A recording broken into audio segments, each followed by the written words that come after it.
Have you ever said something in anger and regretted it minutes later? Have you ever promised yourself that you wouldn't overthink, wouldn't react, wouldn't let your emotions take control, only to find yourself doing it again? If so, you're not alone. Most people believe they lose control because they're weak, but that's not the real reason. The truth is far more surprising. Your emotions keep winning because you've been fighting the wrong battle. And once you understand what's really happening inside your mind, you'll gain a level of control that most people never achieve. Stay until the end, because the final lesson may completely change the way you see your emotions forever. Let's begin. Imagine you're walking through your day. Everything feels normal. Then someone ignores your message. Suddenly, your mood changes.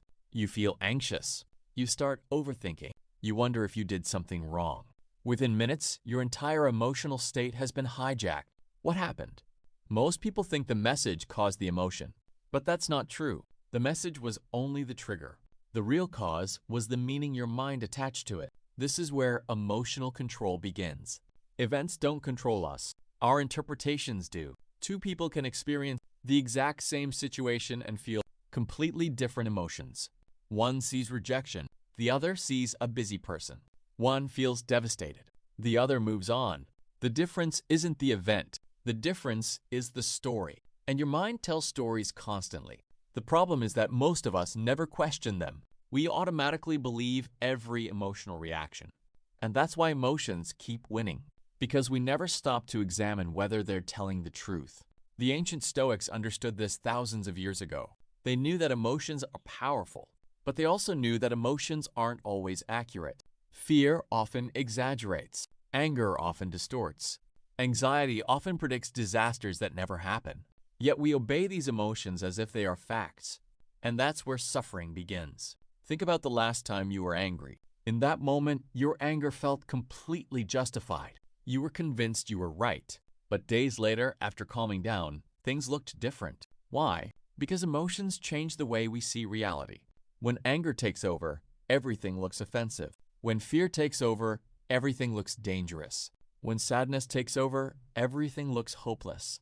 The emotion becomes a lens, and if you don't recognize the lens, you'll mistake it for reality. This leads to the first secret of emotional control. Stop identifying with every emotion. Instead of saying, "I am angry," say, "I am experiencing anger."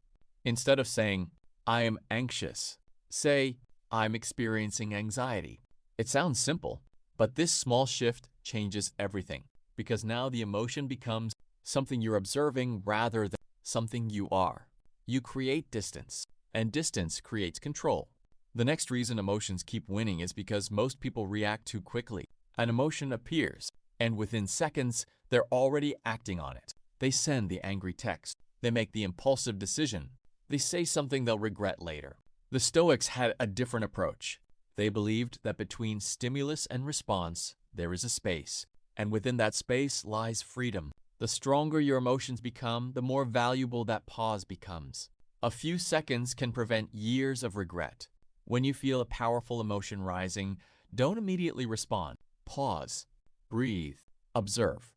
Ask yourself, what action would my future self thank me for? This question alone can save relationships, careers, and opportunities. Because emotions are temporary, consequences are often permanent. Another reason emotions keep winning is because we feed them. Think of emotions like fire. Attention is fuel. The more attention you give an emotion, the bigger it becomes. This is why overthinking is so dangerous. You replay the event. You analyze every detail. You imagine worst-case scenarios. And with every thought, the emotional fire grows stronger. The mind creates a prison and then convinces itself it's trapped. What if, instead of feeding the emotion, you simply observed it? Imagine watching a storm through a window. You see it. You acknowledge it. But you don't run into it. You let it pass. Because every emotion eventually passes. Even the strongest emotions cannot survive forever. The problem is that we often keep them alive through constant mental repetition. Here's another uncomfortable truth. Many people secretly become addicted to their emotions, not because they enjoy suffering, but because suffering becomes familiar. Some people become attached to anger. Others become attached to victimhood. Others become attached to anxiety. These emotions become part of their identity. Without realizing it, they begin protecting the very thing that's hurting them. Growth begins when you're willing to let go of emotional identities that no longer serve you. You are not your anger. You are not your fear. You are not your sadness. You are the observer behind them, the one who notices them, the one who can choose. Now let's talk about emotional strength. Most people think emotional strength means never feeling anything. That's completely wrong. True emotional strength is feeling everything without being controlled by it. A strong person still feels fear. They simply don't obey it. A strong person still feels anger. They simply don't let it make decisions. A strong person still feels sadness. They simply refuse to let it define their future. The goal isn't emotional suppression. The goal is emotional mastery, because suppressed emotions eventually explode.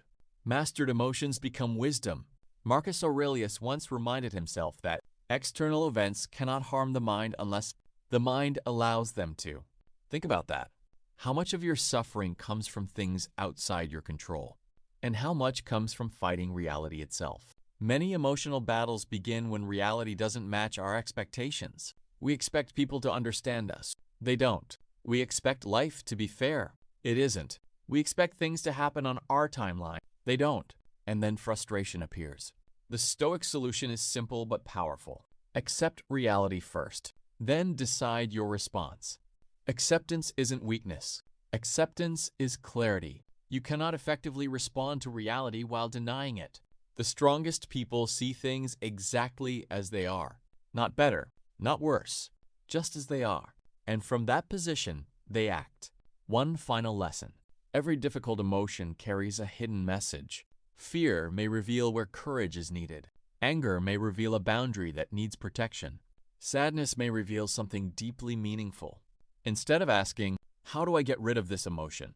ask, "What is this emotion trying to teach me?" The answer may change your life, because emotions are not enemies, they're signals. The problem begins when signals become dictators.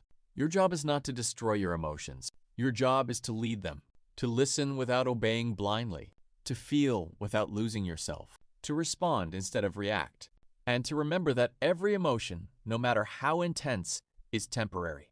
The next time anger rises, pause. The next time anxiety appears, observe it. The next time sadness visits, learn from it, because emotional mastery isn't built in one moment. It's built through thousands of small decisions, and each decision makes you stronger. If you've made it this far, you're already taking the first step toward gaining control over your emotions instead of allowing them to control you. If you found value in this video, make sure to like, comment, share, and subscribe to the channel. It helps more than you know and allows us to continue creating content that helps people become mentally stronger every day. Now, leave a comment below. Which emotion do you struggle with the most? Anger, fear, anxiety, sadness, or something else? I'd love to hear your thoughts. And remember this final Stoic message. You cannot control every event that happens in your life. You cannot control what people think, say, or do. But you can control how you respond. And the person who masters their response becomes stronger than the person who tries to control the world. Master yourself, and the world loses its power over you.